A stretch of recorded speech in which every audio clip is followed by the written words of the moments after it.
Good evening, good evening, good evening, everyone. Welcome to another episode of the Ask Dr. Reilly Show. I'm your host, Dr. Anissa Reilly, and guess what? It's Christmas! I hope when you woke up this morning, you went to your tree and you saw beautiful things, big things, special things, great things. And I especially hope that you were with someone that you loved.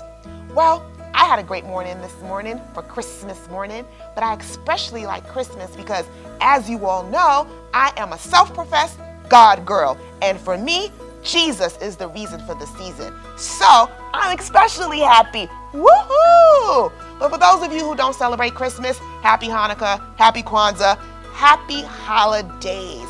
That's it, because this is a time for all of us to come together. Well, today is a special day. This is a special episode, and we're going to talk about something really, really important. And my guest is just as important to me, and you will find out why. His name is Pastor Dean A. Brown. Yes, you heard me. I said pastor. He's my pastor. Hope you have a pastor. If you don't, you can share mine. I think I'll share him. I don't know about that. But he's a great pastor. So, as you come a little closer and you sit down with your hot chocolate next to your Christmas tree, I would like to introduce you to my pastor, Pastor Dean A. Brown. Welcome, Pastor. Thank you. It's good to be with you. Good to be with you, too.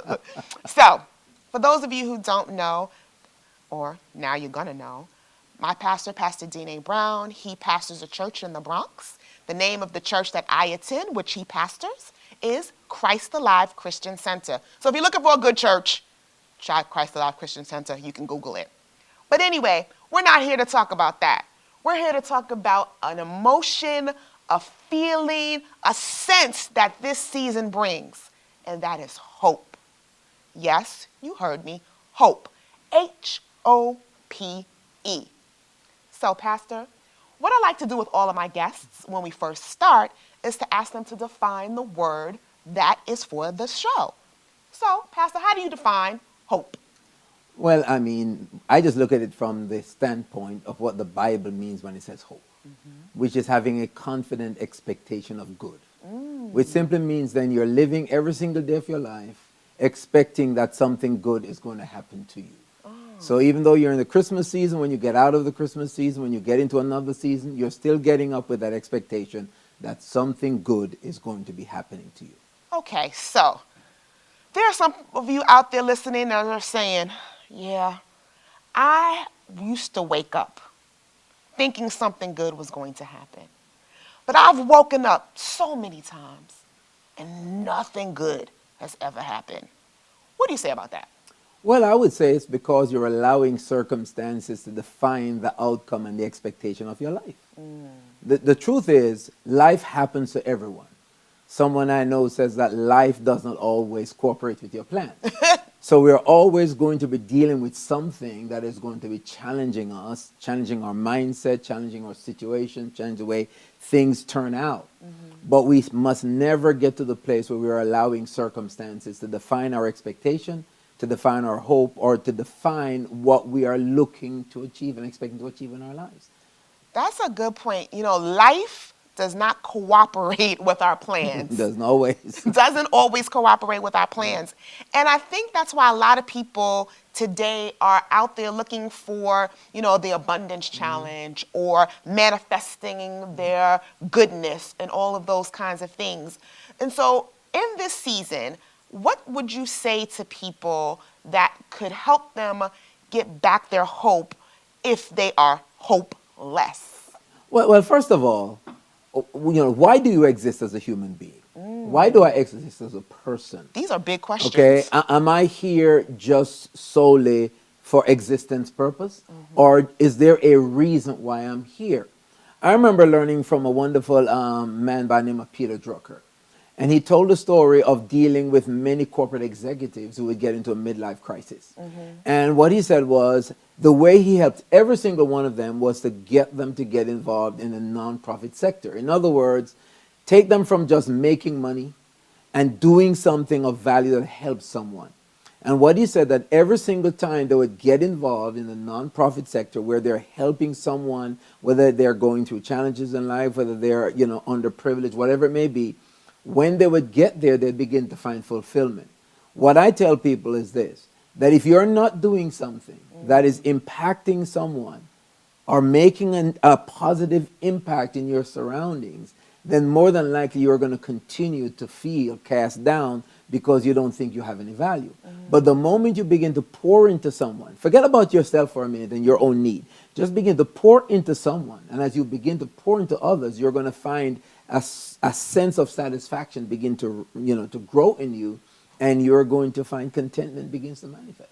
Thus the slogan, giving is the reason for the season, or it's more blessed to give Than to receive. than to receive. Exactly. Now, I know some of the audience out there are saying, I've given and I've gotten burned. And that has been extremely traumatic for me. And because of that, I'm not giving anymore. How do you move past that? Because after a while, it does something to you. It does something to your psyche. It does something to your brain. And it takes from you. But if it's more blessed to give than to receive, how do we get to that place? Well, first of all, why were you giving? Oh, Were you giving just so that you can have a personal satisfaction that you gave? Or were you giving because you genuinely wanted to help somebody? There is not a single person on this planet who is a giver that's not been burned, that's not been used. But my purpose in giving defines why I would keep giving. And that's what I would say to anyone that is joining us today. That if your purpose in giving is to impact someone's life, then just because someone hurt you or disappointed you when you gave should not change you being a giver. Why? Because more people have received your giving with joy and genuine satisfaction than the number of people that have not treated you right because you've given. So I would say go back to your reason as to why you gave in the first place, and if your motive was correct, then keep giving. that reminds me of a story that you shared with the congregation one time, and you talked about another minister who did you wrong. And as a result of him doing wrong, you had every right to get back at him. But you want to tell the story? Because I think you'll tell it better than me. Yeah, actually, I had been speaking to God about the situation and saying, this is not right. This shouldn't be happening. And I was playing over the scenario to God. And I asked him, what should I do? And the Lord responded by saying, treat him like he has done you no wrong. So in other words, before all of this happened, you were giving. So if I'm to treat him, now, by the way, let me say this. Hearing that was not what I wanted to hear. No. Okay, so let me be honest here. It's not like when I heard that, I went, thank you, Jesus, hallelujah. I'm like, that's the last thing I actually wanted to hear. Wait, pastors get upset too? Well, we're humans. Yeah. So the thing is this. So if nothing had happened, I would have still continued being kind to the person. So at the end of the day, if I'm to treat him like he has done me no wrong, that in spite of the action, I must continue. And I did. No, I'm not here to tell you it was easy every moment. Yeah. But the truth is that I kept doing it. And in the end, God worked it out that my heart got to a place of peace. And hey, I can look back now and thank God that I grew because of that experience. And it reminds me of one of the books you have written. Yes, my pastor is an author and he has some books. And the title of the book that is just released is Don't Change the Formula. Right? And the reason why it reminds me of that, as you were telling the story, it's prior to the hurt, you were given to this individual. Right. You were blessing this individual. Yeah. And when the individual decided to do something that was against the relationship, do you stop? Well, for me, that's what I wanted to do. I'll be honest with you. And so I went to God and shared my feelings. And he told me what he expected of me.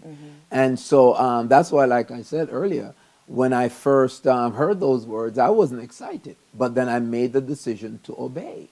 So how do you make sure that you're not taken advantage of? Well, again, here's the thing. It comes down to my motives, not someone else's. Okay? Someone may look at you and I or any person that's a giver and see our generosity and decide that they're going to Yeah. take advantage of it. So my motive is to bless. My motive is to help. So at the end of the day, I know that doing that, I'm going to have situations where people are going to take advantage of me. Yeah. But if I was to let that define my action, I would help no one. Because you can't always look at someone and know they're taking advantage of you. Like the person on the street corner who is begging or asking for some change. Do you give because you look like you're going to buy some drugs or buy some alcohol, or do I give to you because I want to bless you? Well, what I do in those situations, to be honest, I try to find out specifically what their need is. For example, if they said to me, could you buy me a meal or could you give me some money to get something to eat? I said, what would you like to eat? And I get it for them. Okay. So now, if they refuse me getting it for them, then I know they really didn't want. Yeah, you for got me to wrong do that. motives. There you go. They didn't have the right motives. So what I hear you saying, Pastor, is it's all about your motive. Yes. So to be hopeful, to have hope, is based on your motives. Yes. So if your motive is to bless, then you're going to bless. Exactly. If your motive is to love, then you're going to love. Exactly. Regardless of what somebody else is doing. Exactly. So in this season where some people are gathering with their families and we're in the midst of still in the pandemic, still in COVID, and people may have lost a lot of family members, how would you help them restore their hope in the fact that they may be alone right now? Well, there are two things I tell you. Number one, what would your loved one or friend who passed away, what would they want you to be doing? Would they really want you sitting at home, unmotivated, crying, not doing anything? Or would they want you living your life? And I choose to believe that they would want me living my life. I have lost loved ones. Many people, if not most of us, at some point in our lives have lost loved ones. And I realize that some people that pass on, they're more connected to us than others. But regardless, they will always want us to move on with our life. They'd want us to do something good with our lives. And so I would say to you, live as your loved one would want you to live. And so therefore then, if they would want you to get up and go out and help others and enjoy your life and have fun, and depending on where you're living, here in New York where we are, there's so many beautiful store windows and Christmas decorations around us and so many different things happening. They would say, hey, go out and enjoy the season.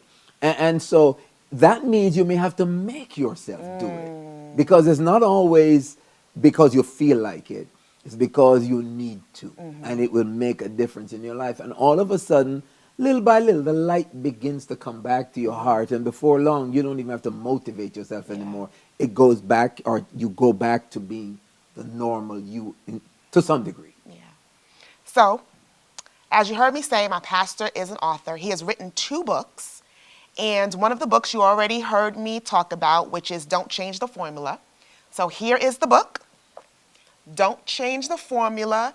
So, Pastor Dean Brown, what is it? It says, Trusting God's Wisdom in Every Challenge. So, Pastor, can you tell us a little bit about this book? And especially now in this season of Christmas and restoring hope, why is it important to trust God's wisdom in every challenge? Because God always has the answer. What is interesting is this. There are so many different things that we face in life, but every challenge, though it may be different, doesn't always call for a different manner of dealing with it. Okay? Let me give you the premise of the book. There was a king. He was sick unto death. God sent a prophet and told him, you are going to die. He gets up, turns his face to the wall, and he begins to cry out to God. While the prophet is leaving, God says to him, go back and tell him I heard his prayer and I'm giving him 15 more years. So this happens. Then later on in life, he made a wrong decision. And God said to him, because of that choice, after you die, when your son takes over from you, the kingdom is going to be messed up. But during your lifetime, all will be well. And he then says, well, at least everything is fine while I'm alive. And I said to myself, so wait a minute. When it was your physical person and you were facing death, you turned to the wall and you cried out to God. And so therefore then, why then in this situation didn't you do the same thing? Now, what do I mean by formula in this instance? It doesn't mean the manner of the solution is the same, but the one you turn to for wisdom is the same. In other words, you go to God. David had a situation once, King David. He went to God and he said, should I pursue them? God said, yes, pursue them, overtake and recover. Another time he had another problem and he said, Lord, should I go after them? The Lord said, no. He had another solution to the problem. But here's the thing, the formula remained the same. You go to the one with wisdom, get the counsel and direction, and then you follow it. Now you might say, well, I don't believe in God. But there are people around you in your life, Yeah. okay, that have life experience and have wisdom. Yeah. So you turn to individuals that you know can counsel you, can guide you, can give you advice. So now your formula is to always look to someone with wisdom, with some understanding to give you counsel. In the multitude of counsels, there's safety. So the formula for you and I then would be to turn to someone who can give us counsel, can help us make a right and a sensible decision so that whatever direction I turn after the counsel, at least I know I have some guidance in my life. And so that's the overall premise of the book, that no matter what your challenge, don't change the formula. There's always a way for you to find the answer you need. Stick with that. And I also heard you say not only go to them for counsel, but listen and act, There you go. especially if it's wise. Exactly. Now, my pastor has another book, Building Your Foundation. Rebuilding it, yes. They had to. Reading is fundamental. Rebuilding your foundation of faith. Now, I know this word faith out there has some, adverse reactions. But what do you mean when you say rebuilding your foundation of faith and this book? Well, again, that book is written mostly for those who are Christians. Okay. For people who know what it is to trust God. Okay. So rebuilding your foundation of faith is talking about going back to the basics. One of the things that happens to many people in life is that we forget the basics. But the Fundamentals. Truth is, yes. And the truth is this. No matter how educated we become, 1 + 1 is still 2. Okay? You never get away from those foundational principles that help to shape you, to help you to build into who you are. So when it comes to trusting God or living by faith, there are principles that are in the Word of God that guides us along this path. So therefore, the idea of this book is to go back and relearn some of these things if you've forgotten them so that you can have a solid foundation of trusting God. Someone out there may have turned away from God because of situation, circumstance, people, even in church. But one of the things I love to tell people is this: there's no such thing as God hurt. There's, people may hurt you. I'm going to hashtag that. Hashtag God hurt Okay? not. God doesn't. Yeah. And what happens many times is that we walk away from one who loves us because of someone who didn't. And so rebuilding your foundation of faith is about going back to the basics, learning them all over again so that you can have the platform to build a strong life as God will guide you. So if you are someone who believes in God and you need some hope, you can get the book, Rebuilding Your Foundation of Faith, so that way your faith can be restored. If you are a Christian or not a Christian and you want to know how to get some wisdom or don't change the formula to rebuild your hope in people, I suggest that you get this book. Both of the books can be found where? On Amazon.com. On Amazon.com. It's also available on iBooks. iBooks. I need to tell Amazon, let me get some money for just, anyway. So I just want to say, Pastor, that we are in this season of giving, and I'm giving something to you. So I get you a gift right here, so you can go in here and pull out the gift that I would like to give to you. Oh, this looks like more than one. Yes, more than one, because this gift and giving. So in there, you'll find a T-shirt, lovely logo, the Ask Dr. Reilly logo T-shirt for you. At least it needs to be ironed, but well, that's all right. yeah, it's wrinkled. And then the Ask Dr. Reilly mug. And there's something else in there. There's one other thing in there also. Let me see. Oh. Gifts are nice, and especially today. So hopefully you got some great gifts, people. Oh, it's your wonderful books. Yes. Speaking in the moment. Yes. Thank you very much. You're welcome. So yes, I'm an author too. So that book is for anyone who has a fear of public speaking. You'll get some tips on that. If you're interested in purchasing the mug, go to our website. If you want a T-shirt too, you can go to the website as well. So you can get the T-shirt, you can get the book, you can get the mug from our website. But because he's my pastor, he gets everything for free. I like that. Yeah, he gets free stuff. Free 99. So as we begin to Thank wrap you, up, thank you're you, welcome, thank you. Pastor. I appreciate you so Let me make much. sure they can read the mug. Yes, yes, All yes. right. Give me some hot cocoa and a nice Ask Dr. Reilly mug. So as we begin to wrap up, for people who are really sitting back and going, what should I really do? How should I really move in this season of hope? What are some final words that you can give to our audience? Food for thought as they go off the rest of their day and they begin to eat their Christmas dinner, something that they could talk about at the dinner table or the next day. What I would say is this: see beyond the season we're in. Christmas is a wonderful time. And yes, it is a time of hope.